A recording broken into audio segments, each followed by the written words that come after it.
Valenciana, el poble valencià va demostrar que Ignacio, per favor, anem a escoltar què està passant en el corredor. Este gobierno es una merda.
A veure si s'ha carregat tot l'arxiu històric.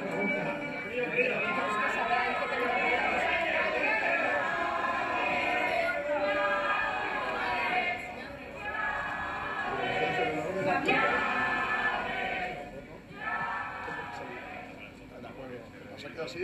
No, entonces tenemos que abandonar. Sí. Ustedes van a ir al negro, van a fundir al negro esto.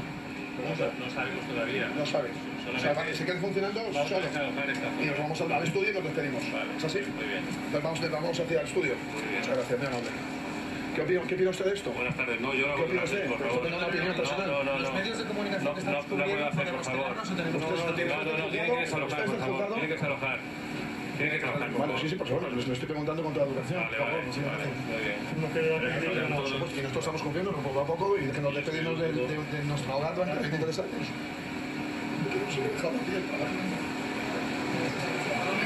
Nos echan. Quedan quitar los ladrones, nos echan.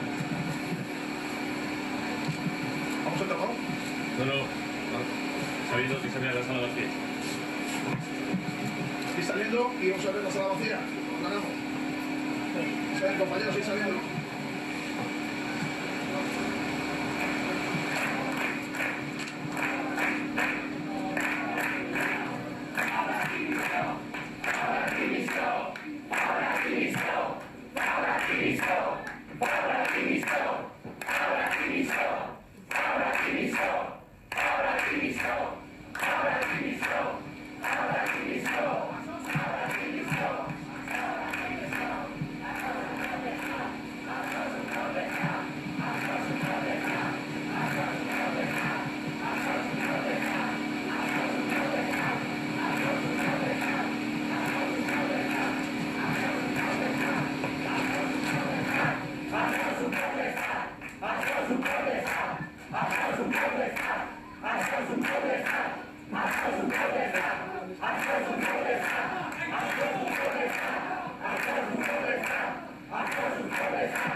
¿Puedes comentarme qué está pasando en el Jorge? ¿Qué está pasando?